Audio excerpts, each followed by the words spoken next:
Netflix's $72 billion Warner Bros. Gamble sounds like the kind of headline that immediately triggers alarm bells. A streaming giant. A legendary Hollywood studio. A number so large it suggests a once-in-a-generation power shift. And the question underneath it all is simple but unsettling. Is this the moment streaming turns into a content monopoly?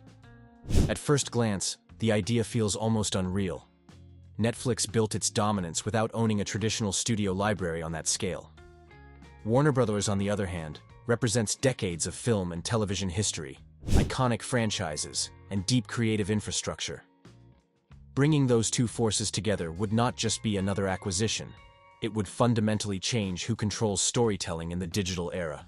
To understand why this is such a big gamble, you have to start with Netflix's position right now. Netflix is no longer the scrappy disruptor fighting legacy media. It is the benchmark. Subscriber growth has slowed compared to its early years. Competition has intensified, and content costs continue to rise. Netflix's biggest challenge is no longer distribution, it is differentiation. In a crowded streaming market, owning must-have content is the most powerful defensive weapon. Warner Bros. Offers exactly that. Its catalog includes some of the most valuable intellectual property in entertainment history: film franchises, prestige television, animation, and global brands that already have built-in audiences.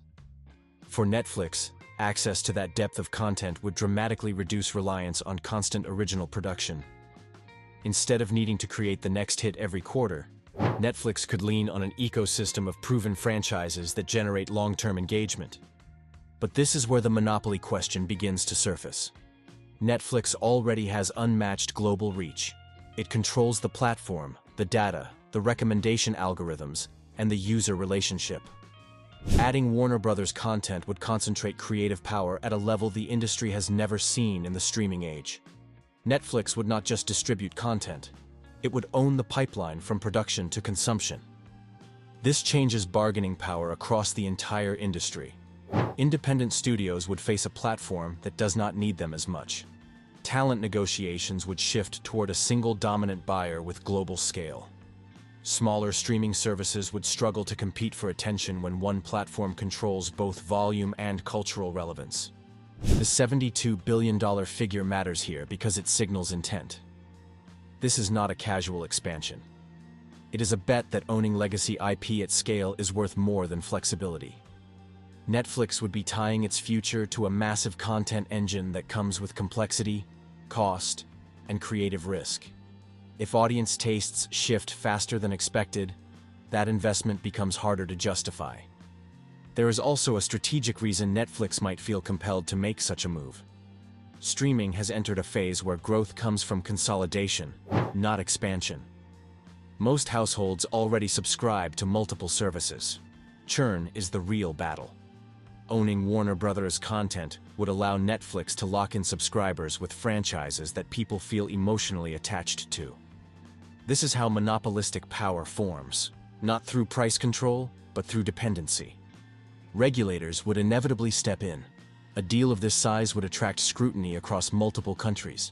The argument against it would focus on market concentration, reduced competition, and creative gatekeeping. Netflix would argue that competition still exists, that content creation remains diverse, and that consumers benefit from convenience. Both sides would have strong cases, which is exactly why the outcome would be uncertain. Another layer of this gamble is cultural integration. Netflix operates with a data-driven, algorithm-heavy approach to content. Warner Bros. Has traditionally been more talent-driven, franchise-oriented, and studio-centric. Combining those cultures could unlock efficiency, but it could also create friction. If creative decisions become overly centralized, the very diversity that makes Warner Bros. Valuable could erode. From the creator's perspective, this raises uncomfortable questions. Would Netflix become the default gatekeeper for global distribution? Would creative risk-taking increase or decline under one dominant platform? Would alternative voices struggle to break through if recommendation systems prioritize owned franchises over experimental work? From the consumer's perspective, the picture is mixed.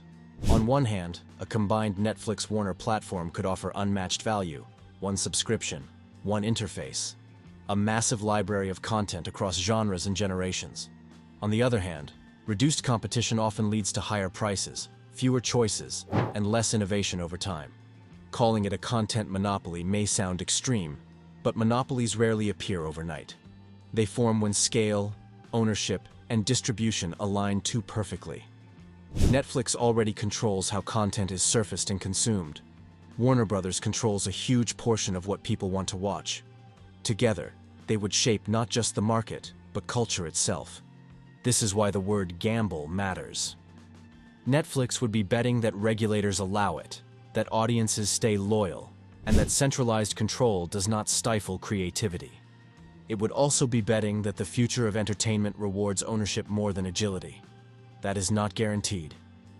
The irony is that Netflix rose by breaking the old studio system, not by absorbing it. This move would signal a full circle moment, where the disruptor becomes the new center of gravity. Whether that is evolution or overreach depends on what happens next. So is Netflix's $72 billion Warner Brothers gamble a content monopoly in the making? It has the ingredients: unmatched distribution, unprecedented content ownership, global scale. But monopolies are not just about size, they are about behavior.